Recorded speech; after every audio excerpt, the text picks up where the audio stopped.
Assalamualaikum warahmatullahi wabarakatuh.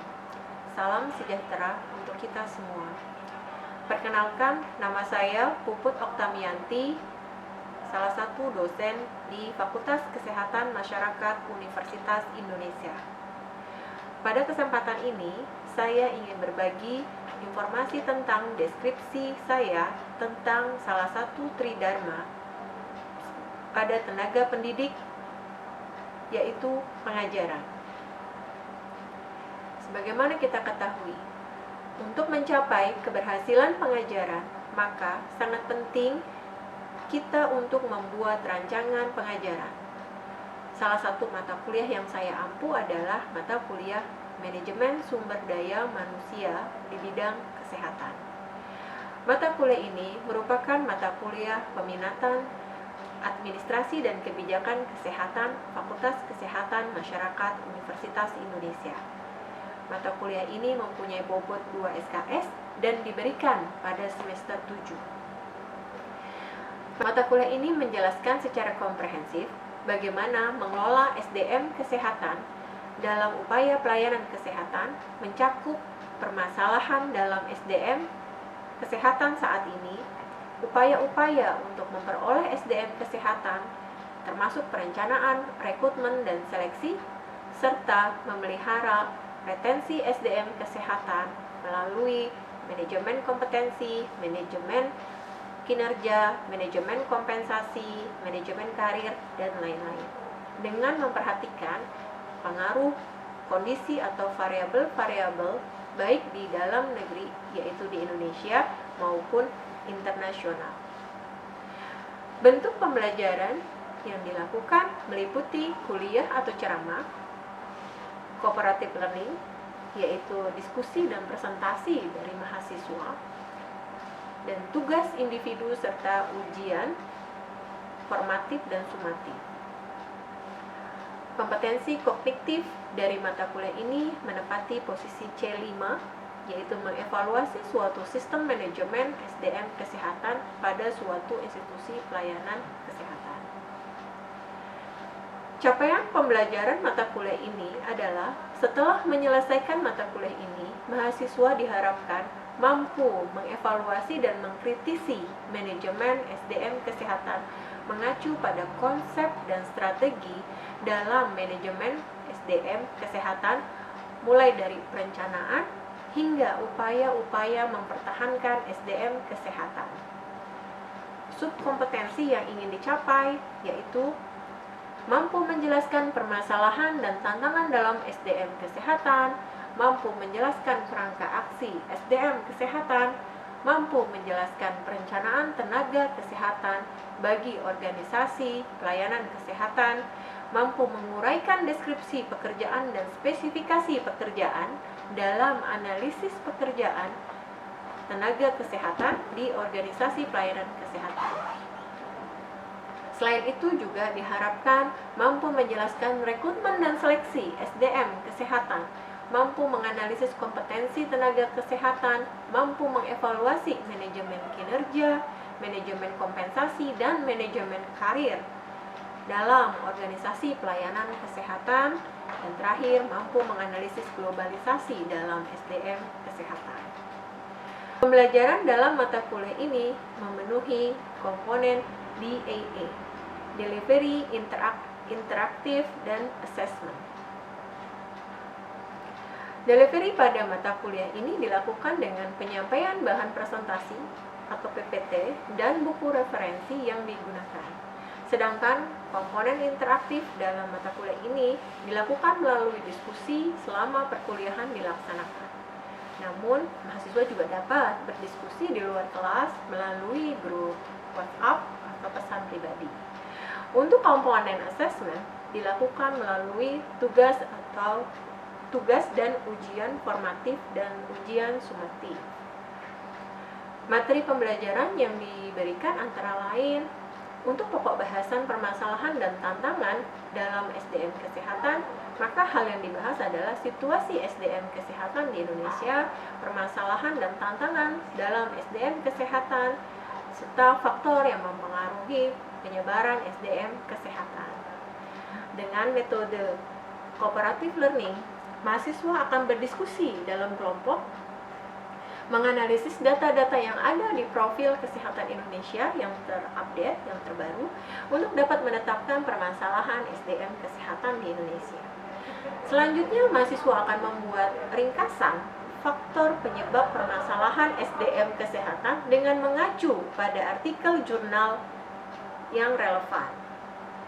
Hasil diskusi disajikan melalui atau dalam bentuk PowerPoint dan dipaparkan di depan kelas.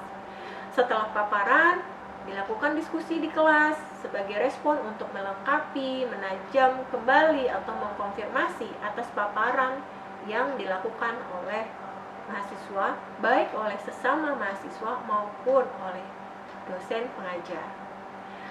Hal tersebut merupakan pelaksanaan komponen delivery dan interaktif dalam pengajaran. Assessment dilaksanakan dengan memasukkan materi diskusi tadi ke dalam materi ujian formatif atau ujian tengah semester. Pokok bahasan lainnya misalnya adalah analisis pekerjaan dengan subpokok bahasan, yaitu model karakteristik pekerjaan atau job karakteristik model, pendekatan desain pekerjaan dan deskripsi pekerjaan, dan spesifikasi pekerjaan. Dengan metode cooperative learning, mahasiswa berdiskusi dalam kelompok kemudian menyajikan hasil diskusinya di depan kelas.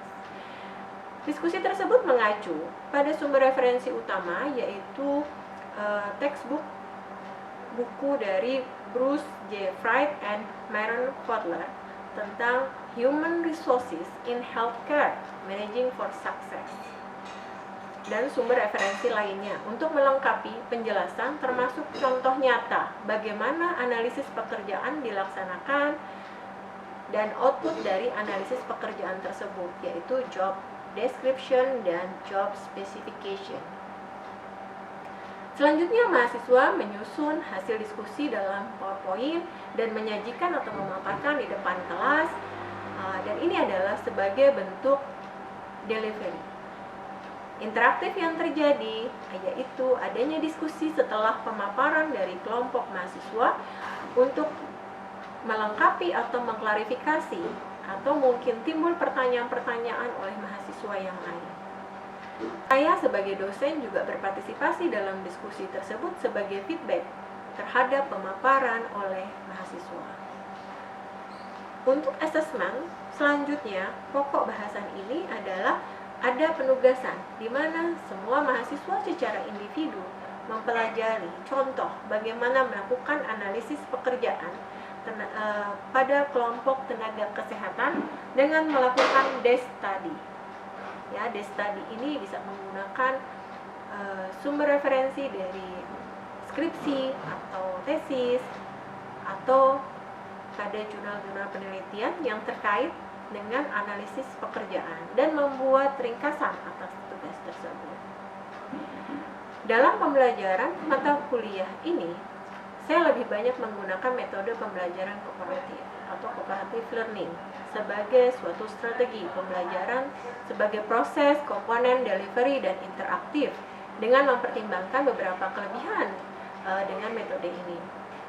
Antara lain, melalui pembelajaran kooperatif, mahasiswa tidak terlalu bergantung kepada dosen, kemudian juga dapat menambah kepercayaan, kemampuan berpikir sendiri, menemukan informasi dari berbagai sumber, dan belajar dengan mahasiswa yang lain.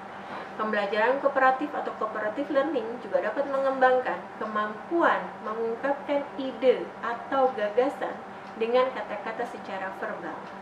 Pembelajaran kooperatif juga mampu membantu memberdayakan setiap mahasiswa untuk lebih bertanggung jawab dalam belajar.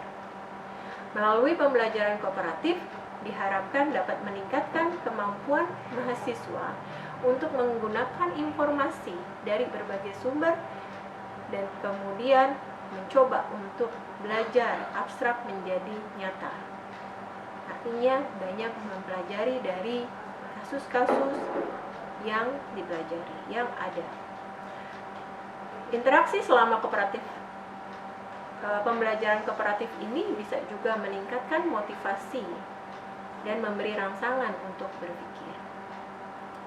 Untuk asesmen mata kuliah ini secara umum dilakukan dengan evaluasi terhadap komponen tugas dengan bobot 20%, komponen ujian tengah semester dengan bobot 40%, dan ujian akhir semester atau UAS dengan bobot 40%. Jenis asesmen untuk ujian tengah semester adalah objektif atau pilihan ganda, dan ini adalah untuk mengukur tingkat pengetahuan dan konsep. Kemudian untuk ujian akhir semester adalah membuat tulisan yang berisi evaluasi suatu sistem manajemen SDM kesehatan pada suatu institusi pelayanan kesehatan. Kriteria penilaian untuk asesmen baik pada tugas, pada UTS ataupun UAS adalah ketepatan waktu, ya, khususnya untuk yang UAS dan tugas, kemudian ketepatan jawaban pada pilihan berganda atau UTS, kemudian ada penulisan referensi yang jelas pada UAS dan tugas, serta kelengkapan sumber referensi saat justifikasi analisis dalam evaluasi, yaitu pada komponen UAS. Nilai akhir merupakan penjumlahan komponen tugas, UTS, dan UAS yang dikalikan bobot. Mahasiswa dinyatakan lulus jika semua komponen evaluasi mata kuliah terpenuhi semua, dan nilai akhir mencapai nilai batas lulus yaitu 55. Untuk rentang dan nilai dalam huruf mengacu pada kriteria yang ada pada Sistem Informasi Akademik Next Generation atau CMNG yang dikembangkan oleh UI. Baik, demikian pernyataan diri deskripsi bidang pengajaran saya.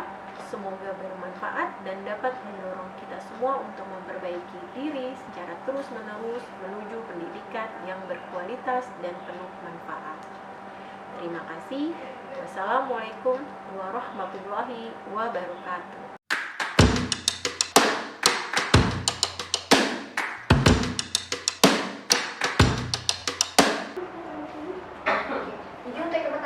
Dibahas terkait dengan kompetensi dari tenaga kesehatan.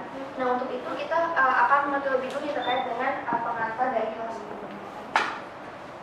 Oke, jadi pada dasar ini untuk dapat memberikan pelayanan prima pada jasa pelayanan kesehatan itu diperlukan juga suatu hal yang penting atau ada komponen yang penting juga ini dari hal ini, dimana untuk pengetahuan juga keterampilan dari setiap profesi tenaga kesehatan itu harus juga memiliki kompetensi yang prima. Jadi kalau misalnya kita mau memiliki pelayanan yang baik, maka dari SDM juga harus dibikin SDM yang prima juga. Lalu diketahui juga nih menurut Adisasmita pada tahun 2012 telah diketahui bahwa salah satu faktor untuk indikator baiknya dari sistem pelayanan kesehatan itu adalah pembangunan SDM-nya, baik SDM secara umum maupun SDM dari kesehatan sendiri. Namun pada realitanya telah kita ketahui nih bahwa di negara kita atau di Indonesia ini telah tidak dapat dipungkiri bahwa diketahui itu beberapa SDM itu masih kurang dibandingkan dengan negara lain. Maka hal itu menjadi beberapa permasalahan utama terkait dengan permasalahan SDM kesehatan ini. Nah, untuk itu kita mau lebih lanjut terkait dengan kompetensi dari tenaga kesehatan, di mana untuk definisi itu sendiri ada dari Undang-Undang Nomor 36 Tahun 2014 tentang tenaga kesehatan, di mana diketahui ini kompetensi adalah kemampuan yang dimiliki oleh seorang tenaga kesehatan untuk berdasarkan dari ilmu pengetahuan, keterampilan, dan juga sikap profesionalismenya, sehingga mereka dapat melakukan praktik kerjanya. Lalu boleh kita next. Jadi ini ada beberapa faktor-faktor kemampuan dari tadi kompetensi yang telah dibahas sebelumnya, yaitu ada dua faktor. Yang pertama adalah faktor kemampuan fisik, dan yang kedua adanya faktor dari kemampuan intelektual. Untuk yang kemampuan fisik ini akan berkaitan dengan kemampuan dalam beraktivitas menurut kondisi stamina, kekuatan, dan juga terkait dengan karakteristik biologisnya. Namun untuk yang kedua ini terkait dengan kemampuan intelektual akan lebih membahas terkait dengan kemampuan dalam kegiatan yang berhubungan dengan aktivitas mental. Jadi kalau misalnya fisik ini lebih fokus ke stamina atau hal-hal yang dapat kita lihat dari physically, lalu untuk intelektual itu bakal lebih ke dalam inner seseorang, itu terkait dengan aktivitas mentalnya. Untuk yang berikutnya telah diketahui juga nih beberapa karakteristik dari kompetensi tenaga kesehatan, di mana untuk definisi sendiri itu untuk karakteristik ini adalah sesuatu yang menjadi bagian dari karakter suatu tenaga kesehatan dan juga menjadi bagian dari perilaku seseorang dalam diri dia melaksanakan suatu tugas pekerjaan. Artinya untuk lebih singkatnya, untuk karakteristik ini akan menyangkut dari karakter dan juga perilaku seseorang. Lalu untuk yang berikutnya, terdapat beberapa dari karakteristik kompetensi tenaga kesehatan diperlukan. Itu ada 5 hal. Yang pertama ini adanya pengetahuan, di mana pengetahuan adalah informasi yang dimiliki oleh seseorang, di mana diketahui apabila seseorang yang memiliki informasi yang banyak, dapat dikatakan bahwa dirinya belum tentu memiliki praktikal yang baik. Jadi kalau misalnya kita memiliki pemahaman, memiliki teori yang baik dalam keseharian kita, nah hal tersebut tidak menutup kemungkinan bahwa kita memiliki keterampilan yang tidak sebaik teori kita. Jadi untuk melengkapi pengetahuan ini diperlukanlah karakteristik kedua, yaitu karakteristik terkait dengan keterampilan. Dimana kita mengatakan sendiri kalau kita keterampilan itu adalah kemampuan untuk kita dapat melakukan sesuatu dengan baik. Jadi kalau misalnya tenaga kesehatan ini mau memiliki kompetensi yang baik, maka harus memiliki keterampilan dan juga mendukung dari kinerja mereka masing-masing. Lalu yang ketiga, adanya konsep diri, di mana konsep diri ini terkait dengan sikap dari individu, artinya bagaimana dia untuk bersikap sebagai profesinya masing-masing. Lalu yang keempat, adanya ciri diri, yaitu terkait dengan reaksi yang konsisten dari dia terhadap sesuatu hal, atau bagaimana cara dia untuk memandang dan juga memposisikan diri di lingkungan sekitarnya. Lalu yang terakhir adalah terkait dengan motif, di mana hal ini ada sesuatu yang diinginkan, dibutuhkan oleh seseorang untuk menghasilkan perbuatannya. Jadi kalau misalnya kita memiliki keinginan ataupun kebutuhan untuk mencapai suatu hal, maka akan timbullah motif-motif ini, yaitu motif-motif ini terdiri dari beberapa hal-hal yang perlu kita siapkan untuk mendapatkan keinginan kita tersebut. Untuk yang berikutnya, terdapat beberapa kompetensi utama dari tenaga kesehatan, di mana kalau kita ketahui kan tadi mungkin SDM itu banyak yang masih kurang, banyak yang masih belum memenuhi dari karakteristik utamanya, atau masih beberapa tidak bisa bersaing dengan negara lain. Nah, untuk itu diperlukan beberapa kompetensi utama, terutama kalau misalnya kita belajar bidang kesehatan, berarti SDM kesehatannya. Yaitu untuk tenaga kesehatan ini perlu diberikan beberapa pendidikan. Yang pertama itu perlu diberikan pendidikan terkait dengan perawatan berpusat pada pasien. Jadi untuk di bidang tenaga kesehatan ini perlulah untuk memberikan perawatannya itu yang berpusat pada pasien sebagai profesi yang antidisipliner.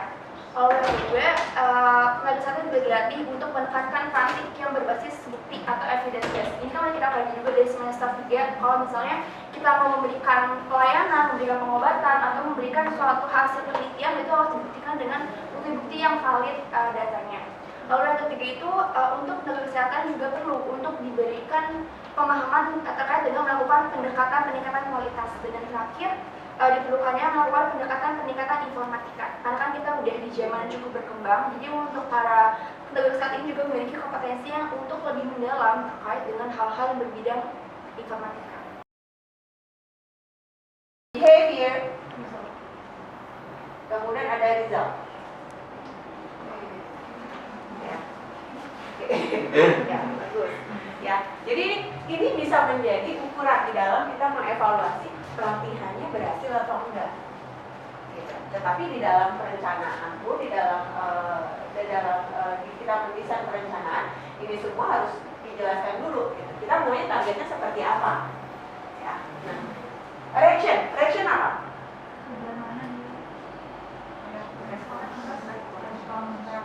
Reaksi iya apa? Feedbacknya dalam bentuk apa?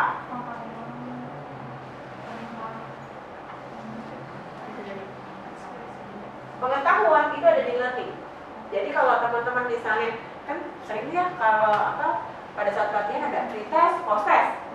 Nah itu kita ukur pengetahuan. Ya itu ada pada level learning. Nah kalau reaction apa?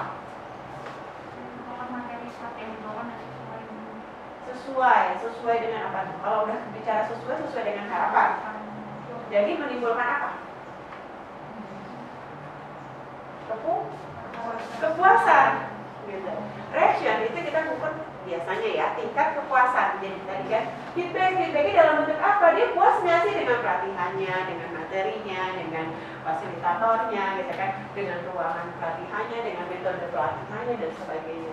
Jadi diukur pada saat selesai pelatihan itu diukur gitu kan, ditanya gimana nih gitu kan, reaksi dia terhadap gitu kan, tadi sama dengan feedback gitu ya, masukan gitu kan, termasuk itu juga komplain gitu terkait dengan pelatihan yang diselenggarakan. Nah, gitu. Jadi Jadi kita bisa ukur the reaction di level pertama gitu, level yang sebenarnya paling sederhana gitu ya. Kemudian ada learning, jadi peningkatan pengetahuan. Ya. Jadi disinilah kita bisa melakukan pretest, post test gitu kan, atau misalnya kita melihat saja hanya post testnya itu silakan didesain gitu kan. Nah itu bisa menjadi ukuran. Nah ini kan tadi pelatihannya, kalau gagal gimana? Nah kita harus tetapkan dulu peningkatan pengetahuannya di target kita berapa sebelum kita menyatakan bahwa ini gagal, bahwa ini tidak berhasil. Gitu. Jadi teman-teman harus setting dulu kan. Ini udah semester 5 gitu, semester 5 nanti kadang sebelum semester 7 udah ada PPL gitu kan, terus setting pelatihan gitu kan, atau bentuknya apapun, training atau penyegaran atau apapun. Kita mau lihat terjadi peningkatan pengetahuan, kita harus setting dulu targetnya berapa, atau di atas. Kalau kita berarti kalau di pendidikan itu kan KKM-nya standar minimal dia lulus tuh berapa gitu. Nah itu bentuk kita mengevaluasi pada level learning. Selanjutnya behavior apa? Level behavior apa? Nextnya lagi nih, orang kalau udah happy biasanya pengetahuannya kan gitu ya, karena dia pada saat pelatihan dia happy, dia senang, mudah untuk menerima materi training, sehingga apa? Pengetahuannya harapannya meningkat. Setelah itu training kita ingin meningkatkan behavior apa? Perilaku itu seperti apa? Dari hasil training perubahannya seperti apa? Perilaku di mananya? Di tempat kerjanya dong gitu ya. Di tempat kerjanya dong. Kalau misalnya kalian apa ya, tugas kalian tuh nanti kerjaan kalian sebagai administrasi kebijakan kesehatan gitu kan. Misalnya ada yang ditempatin di bagian mutu gitu kan, misalnya di program mutu Yankes gitu kan. Nah di situ kan kita bisa lihat gitu. Kalau kemarin gampang lah ya membayanginya ya. Kalau behavior gitu kan. Nah misalnya pada saat kita bicara tentang behavior atau target-target perilaku, target-target biasanya kita bicara kinerja, performance, output pekerjaan gitu. Ya, output pekerjaan yang tadinya misalnya aduh saya nggak paham tuh gimana mengukur sasaran mutu di puskesmas misalnya kita tugasnya di puskesmas, kemudian kita dapat tugas untuk bisa membantu proses akreditasi di puskesmas gitu ya. Kemudian kita saya nggak paham tuh gimana sih mengukur menetapkan sasaran mutu, saya nggak tahu. Kemudian apalagi harus mengukurnya gitu, itu caranya seperti apa gitu kan ya. Kemudian atau misalnya saya diminta untuk melakukan secara rutin survei kepuasan pelanggan, baik pelanggan internal maupun eksternal gitu. Baik pengetahuan saya paham gitu kan, pengetahuan ukur kepuasan itu seperti apa gitu. Tapi baik perilaku saya mampu nggak mengerjakan. Misal kalau dimintanya bahwa targetnya setiap bulan ya harus ada ukuran atau ada hasil berapa kepuasan pelanggan setiap bulannya terhadap puskesmas kita misalnya. Tapi baik perilaku, dia berhasil nggak setiap bulan itu dia menghasilkan produk tersebut, hasil survei tersebut. Itu baik perilaku. Jadi diharapkan bagaimana dia bisa pelatihan tadi bisa merubah perilakunya dia. Yang tadinya dia nggak bisa, gimana caranya melakukan survei kepuasan, kemudian dia menjadi bisa. Bisa jadi by teori, textbook dia tahu paham pada level learning, pada level pengetahuan dia paham. Tapi pada level perilaku belum tentu, bingung sendiri, gitu kan? Gimana sih, gitu kan? Kita kalau mau survei kita nanyanya gimana sih? Ini harus gimana memilih si pelanggannya yang mau kita tanya itu seperti apa, terus juga kalau datanya udah kekumpul kan diapain kan ada yang gitu kan, ini datanya udah ada tapi saya nggak bisa ngolahnya gitu. Untuk bisa menjadikan hasil berapa angka kepuasannya itu kita bicara perilaku. Kalau pada level learning itu juga lebih kepada tataran kognitif. Nah Oke. Kemudian yang terakhir result. Result apa? Hasil. Hasil itu apa? Hah? Apa ini? Ini lebih nextnya lagi nih daripada behavior, daripada perilaku. Kita sudah level bicara pada level dampak, gitu kan? Jadi sudah lebih advance lagi. Jadi misalnya kalau kita misalnya punya perilakunya tadi teman-teman sebagai tenaga kesehatan masyarakat, kemudian dilatih untuk mengikuti pelatihan untuk pengumpulan data, kemudian pencatatan, pelaporan, gitu ya. Kemudian udah paham nih secara pengetahuan, gitu kan, bagus ada peningkatan. Secara perilaku, padahal di kerjaan, balik ke tempat kerja, dikerjain nggak tuh apa yang dijelasin di pelatihan. Sehingga nanti ujungnya harapannya adalah resultnya itu ada perubahan nggak gitu di dalam misalnya perencanaan kesehatannya nextnya gitu ya, setelah kita mampu melakukan pengumpulan data, perencanaan pelaporan, pencatatan, pelaporan data tadi gitu secara rutin, secara baik, ada perubahan nggak ke dalam kualitas perencanaan kesehatan kita. Kenapa? Karena kita mengembangkan program-program evidence based berdasarkan data. Jadi udah nextnya lagi gitu, dampak selanjutnya. Nah memang dan seringkali ini sulit untuk diukur, ya bukan sulit diukur sih. Artinya ini result ini ketika berubahnya ke dalam kuantifikasi atau mengkaitkan bahwa memang result ini akibat pengaruh dari pelatihan, itu yang seringkali kalau di bidang kesehatan itu jarang sekali diukur, karena menerjemahkannya di kuantifikasinya ketika misalkan kemampuan perencanaannya menjadi lebih baik, gitu kan? Atau misalnya akibat dari pencatatan laporan tadi, gitu ya. Kemudian kan based on evidence nanti akhirnya program-program tadi sehingga indikator-indikator kesehatannya semakin lebih baik lagi, gitu kan? Indikator kesehatannya bisa tadi angka kesakitannya menurun, angka kematiannya menurun dan sebagainya. Itu ketika dirubah ke dalam ukuran misalnya bahwa ini adalah berhasil, gitu kan? Kita seringkali bicara tentang return on investment. Apa sih bahasanya? Jadi kalau udah dia kasih pelatihan, maka dia punya keberhasilan akibat pelatihan tadi, dia diukur ke dalam berapa rupiah yang terselamatkan atau tereduksi, gitu kan? Akibat karena pelatihan tadi, teman-teman semakin jago, semakin pandai, semakin terampil, kan? Diimplementasikan ke dalam perilaku, ke pekerjaan sehari-hari, sehingga akibatnya adalah kesehatan masyarakat semakin baik. Nah, kalau ini yang kemudian return on investment itu yang jadi kadang-kadang ada kaitannya dengan rupiah. Nah, itu yang seringkali sulit untuk mengkonversinya. Jadi makanya banyak pelatihan yang jarang sampai level result.